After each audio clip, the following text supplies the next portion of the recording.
Morning. I would like to thank the פישר Institute for inviting Yorokontrol and specifically myself to speak at this prestigious conference. The presentation comes 1 month after the Dutch Safety Board published its findings into the cause of the downing of a Mate 17 on that fateful day, July 17th, 2014. My speech and my presentation is not about addressing the type of missile that was fired or how the aircraft broke up. I will concentrate on how a civil airline flying what it considered as a permitted and safe route ended up being shot down. So in the time allocated, I want to put this tragic event in the context and address how ATM has reacted or not immediately after the event and also since that time, 15 months later. And then I will leave you to answer the question of have things changed and could the same happen again. A few words about the role of Yorokontrol in all this, and especially the network manager, for which I'm the responsible director. The network manager, Yorokontrol was appointed as the network manager by the European Commission as part of the Single European Sky Regulation. In simple terms, the mission is to improve the operational performance of the European air traffic management system, connecting the different stakeholders with the different components of ATM. And we do that on a pan-European basis of 40+ states. And this we do on a day-to-day basis, even in abnormal circumstances, such as a major disruption or a crisis. I show a picture of the European traffic, which at that time, in 2014, before the May 17, but you can see that it was already a picture which was disrupted by airspace closures, such as Syria, Iraq, and Libya. And you will see the gaps that these airspaces show, that there's no traffic really flowing there. I also want to mention the European Aviation Crisis Coordination Center and its role to coordinate, manage a response, a collective response at network level, a crisis or a major disruption affecting European aviation, such as the shooting down of a civil airline inside European airspace. That was considered as a crisis, is a network crisis. And I'm pleased to have on board in this cell also an Israeli state focal point since a few months. So to move, I will skip a couple of slides in the interest of time. And I will skip to 2014. And Mate 17 was not an isolated event by itself happening in July, but there were a number of warning signs of what was happening in the region. I will go through. And that started in February of that year, when we had reports from Simferopol ACC, from within the building, that the building was surrounded and that they were not sure about the ability to continue the service. The Ukrainian authorities effectively lost control of their ACC in Simferopol and made arrangements, technical and operational, to deliver the same ATM services for Simferopol airspace, if I can call it that way, from Odessa and the process to ACCs. The Russian Federation changed location indicators and attempted to provide its own ATS in the region. And as a result, ICAO, EASA, the network manager, all issued advice on the safety risks for routes over the Black Sea. And given the Black Sea being high seas airspace, the state letter from ICAO was of particular importance. The network manager's role was to explain what's happening to the airspace users and what options they had now for those who accepted that advice. Some airlines took a northern option. So they circumnavigated the Black Sea, flying north over Ukrainian territory. Some airlines took a southern option, going via Turkey. In that decisions, which were individual decisions by airlines, no airline certainly gave in public to the network manager and shared with other airlines a safety concern as the reason for choosing the southern route. And to us, who receive all the flight plans, the choice seemed more dependent on the destination and the winds. But after the event, we heard statements that airlines had taken all this into account, and some of them had acted in February based on safety concerns.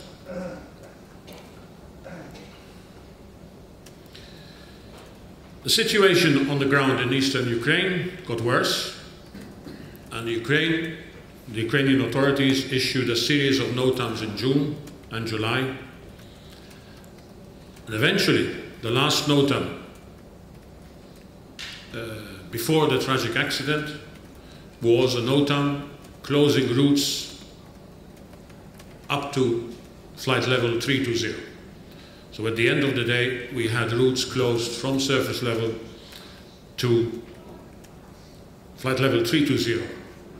And that was the situation 3 days before the tragic event.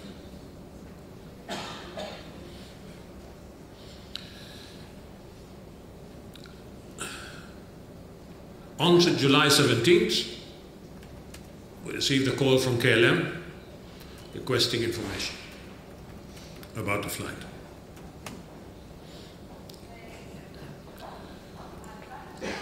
Our contacts with the Ukrainian air navigation service provider, we got confirmation about the disappearance of the flight from the radar screens. And as chairman of the European Aviation Crisis Coordination Cell, I activated the cell, addressed the members of the cell in a teleconference, and looking at what really was the risk. Did we have information where there was a risk to other aircraft flying in the area, and requesting from the Ukrainian authorities whether it wasn't advisable to close the airspace, which they did. The work that we had to do was then to look for alternative routings for aircraft which were already in the air or were planning to fly that night, later on the evening at night, in the airspace which was now closed. So the task we had was to tackle the impact of the route closures, routes which on average during that period in July were carrying nearly 800 flights every day.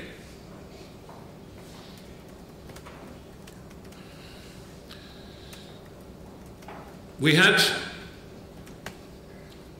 Most of the routings was then via Turkey, Bulgaria, Romania, and for south and anyone flying northern routes would go via Poland.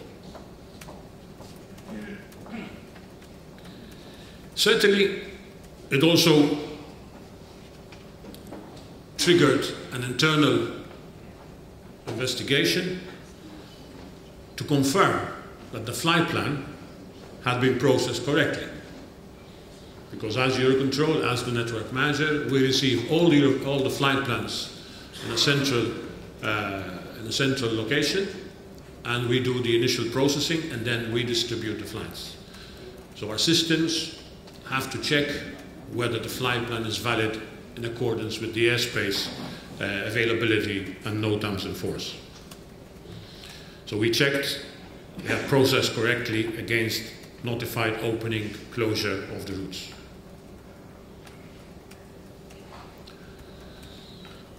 The consequence of the traffic event on the European network are still with us today. In the last 15 months, we have worked with a number of ANSPs to try to resolve completely how to manage the huge traffic flows that we have within Turkey, Bulgaria and Romania, traffic which has shifted from the Black Sea area and Ukrainian airspace.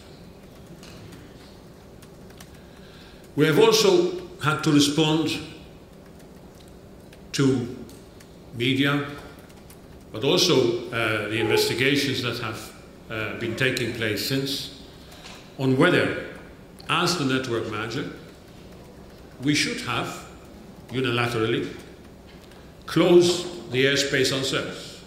I remember being asked, but didn't you see on the news that they had missiles, that they had ground-to-air missiles? Couldn't you foresee that this was going to happen? These were questions we got both from the media and the investigators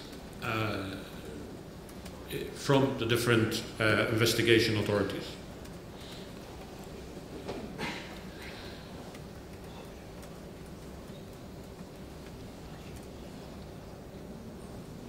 I think it is important to stress here that, and has been said already by Mr. Benjamin, the responsibility of airspace is a state's responsibility, and if it's over the high seas, it's delegated responsibility from ICAO, but in this case it was sovereign airspace. But these things are part of the way ahead and what needs to be done in order to improve the situation.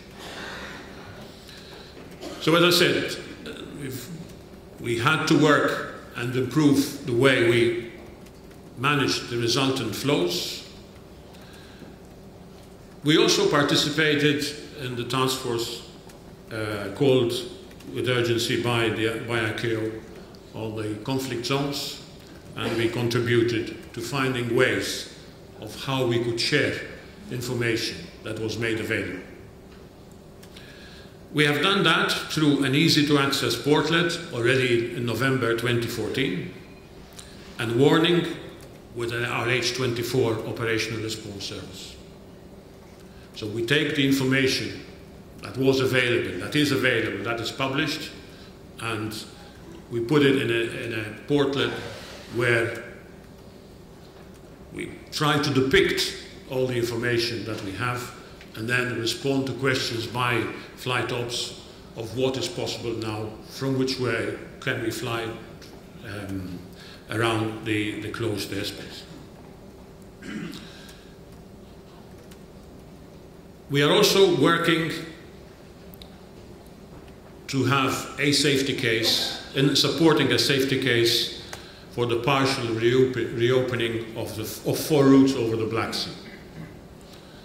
And the precedent to this was, as has been mentioned just before, the safety case that the Israeli authorities developed when a major airport was under rocket fire attack. The reaction of states, banning their own flights in the registry from flying in and out of Ben Gurion, and the way that the safety case was developed and shared, which convinced these authorities who had taken that immediate reaction to reopen the airspace, or allow their airlines to fly. And I think that has been also an example of how to look at risk and to make judgment based on risk.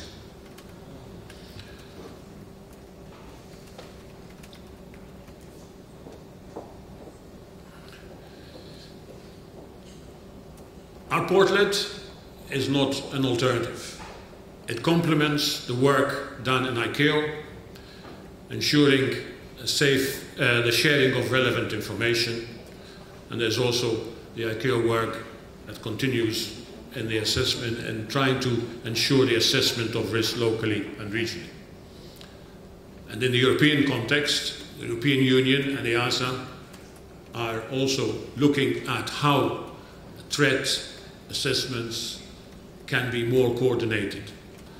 It is certainly a difficult objective, a difficult task to achieve, because threats, assessment of threats lead or are driven through intelligence, through sources which are not our national resources, which are confidential resources. So actually getting the sharing of information and a common threat assessment is a long and difficult road, but work has started on this activity also within the EU member states. But the important thing is, once a threat has been identified and the risk assessment has been made, that this is now shared. And the role of the network manager is not to question or second guess about this assessment, but to put an operational context to it. To make sure that the processing of flight plans is now linked to these assessments. And to provide an online closure and warnings map for Europe and beyond. We also monitor the operations to see how traffic flows shift as a result of these warnings, and make sure that we can react in time to changes. And the example, the very recent example of the crash of Metrojet over the Sinai and the restriction for traffic coming out of Egypt northwards, and the impact that would have. Some airlines immediately stopped flying over Egypt, some rerouted, and again, we were faced with the possibility of flights from Europe, from Egypt into Europe also not being stopped, or the airlines deciding not to operate from there. So again, what were the alternatives? So all this work are things which happen, and we have to be ready to prepare for these. This is an example of the portlet that we have. We list the closure and warnings NOTAMs that we receive. We use, in addition to ICAO's web service portlet, where the official information comes, we use all the information additionally made available via NOTAMs, and eventually we come with a map which tries to explain to airspace users what's happening, what warnings are there, and what are the alternatives. And you will see that we do not just take the 41 states of Eurocontrol. Why? Because the traffic in and out of Europe is also an important factor for flights inside eventually in Europe. And unfortunately, with the conflicts around in the region and outside, more and more, we have had to expand our our understanding of the geopolitical situations to make sure that we are aware of flows and the impact such closures would have.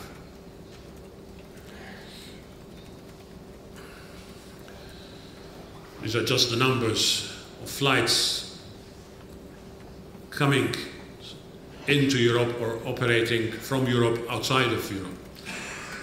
And that would make roughly 20% of flights flying in Europe today have originated or will go into an area outside of Europe. And we expect this percentage to increase by at least 5%, if not more, in the next 5 years.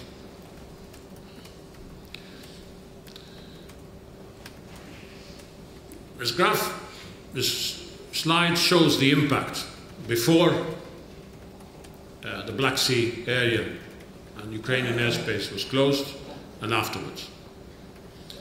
And when I talked about Turkey, Romania, Bulgaria flow, it's the bottom slide, and you can see the red and the concentration of traffic that has caused it. That's the current situation that we have. You can see the squeezing of traffic from the Middle East into Europe and vice versa. We also have looked and are prepared for changes that could happen. For example, we have had the possibility of the airspace over Afghanistan not being available for use by civil traffic because of a lack of air traffic services organization there. So again, we have worked with ICAO regional offices to find alternatives should aircraft from Asia, Southeast Asia, coming to Europe or neighboring regions, what would be the alternatives that they would have, and would the ANSPs in this part be able to handle?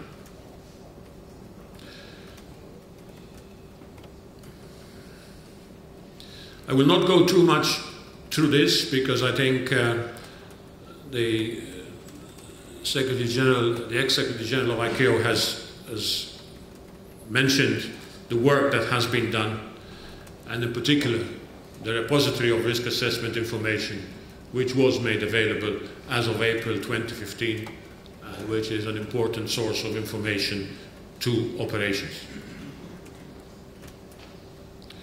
So, I now go to the last part of my presentation, which is actually, have we changed, what has changed in relation to how we deal with this risk of flying over conflict zones. The threat is certainly there. The assessment, I think, has to be looked in a more structured way and more realistic way. I don't think before in May 17, many airlines, many states really believed that there would be an attack on a civil aircraft, an unprovoked attack on a civil aircraft. I'm not saying that every state was as conscious as that, but many states were not as conscious. And so, are the mitigation measures that are put in place, that were in place, are they still adequate? The safety risk assessment methodology is still the basis. States have the authority and can prohibit flights over their airspace. They can also prohibit flights, airlines on their register from flying. But that is not the first or the first level of decision making. That's when the threat is so high that the states take that responsibility. But for the state risk assessment, safety risk assessment to work, enough information has to be available to the airlines to make that decision to fly. And once the airspace is considered unsafe to fly, there's certainly an impact on air traffic management to manage the reroutings. So, This is not a one-off event. Risk has to be continuously monitored and mitigation plans have to be updated.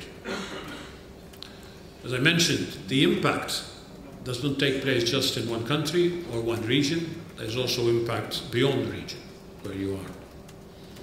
There has to be a coordination at the right level between the ops stakeholders to address the impact. And it has to be clear what's happening. The amount of questions that our Ops 24 service receives whenever there's a NOTAM which is published, what does it mean? Does it really mean this? Does it mean that we can do this? Does it mean that we do that? Is amazing. We have situations today where flight plans, creative flight plans, try to go into airspaces which is technically closed. And we have always said that systems are not enough to make sure that we are 100% safe. I think also you have to have the human element because a system can be faulty. And at the end of the day, there are judgments that need to be made by airlines, by air traffic management, by managers, by senior managers. And I think in an age where complexity, we have to make sure that judgment calls are supported. So my last part is actually, that was my presentation before the publication of the report by the Dutch Safety Board. And it's very fair that we should, as part of this presentation, to add the conclusions and recommendations that they had. And they had three levels of conclusions. First of all, they said none of the parties involved identified adequately the risk to civil aviation, given that there was an armed conflict in the eastern part of Ukraine. It said that given the risk there, the airspace should have been closed. And that the airline, Malaysian Airlines, should not have flown that particular route. Those are the three main conclusions reached. And then they pushed for improvement, or they are pushing for improvement at three levels. First of all, the management of airspace in states dealing with armed conflict in their territory. So if there's an armed conflict in your territory, how do you make sure that the airspace is safe? And how do you deal with the safety of your airspace? How do you assess risk? How do states assess risk? And how do the operators assess risk of flying over conflict zones? And the accountability of operators regarding the choice of whether or not to fly over conflict zones. The responsibility, the ultimate responsibility of an airline on how they choose and where to fly. So just briefly, on the obligation of the state, it is the responsibility of the state to ensure that the airspace used by flights is safe. And that the information about risk and threats should result in advice and warnings.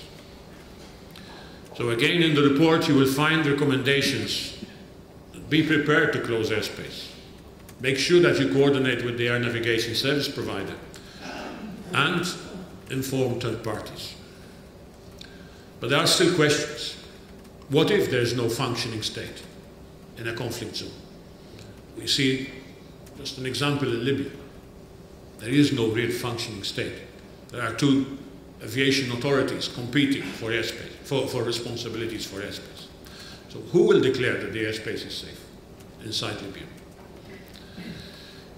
What if there is no ability to make a risk and threat assessment?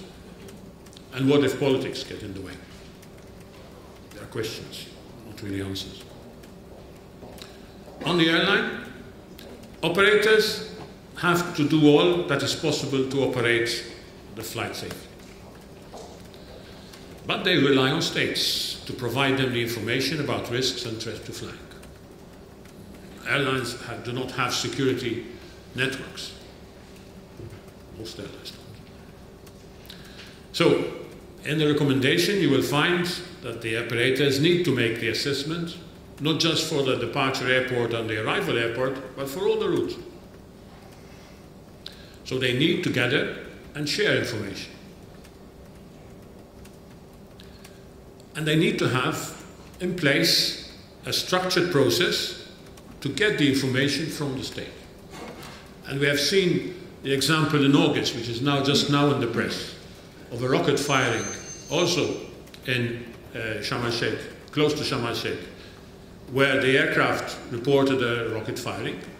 The incident was then reported both to us through a pilot report and to the Civil Aviation Responsibility in the UK, who made a judgment which said that it was a planned military activity that maybe not really coordinated, but that was not a threat to airlines. So we have to make sure that the process is there, and to note that the unpredictability of armed conflict is increased risk. And so my final slide, we've had, as I said, a continuation or an escalation of the risk due to conflicts. We've had the missiles from the Caspian Sea into Syria, the recent tragic event of the Metrojet. So from our side, from the network management side, we keep on top of it as much as we can and share the information. We prepare scenarios, we brief airspace users, and await decisions of the airlines. So I thank you very much for your attention. Happy to take questions, but during the breaks and during the lunch break. Thank you very much.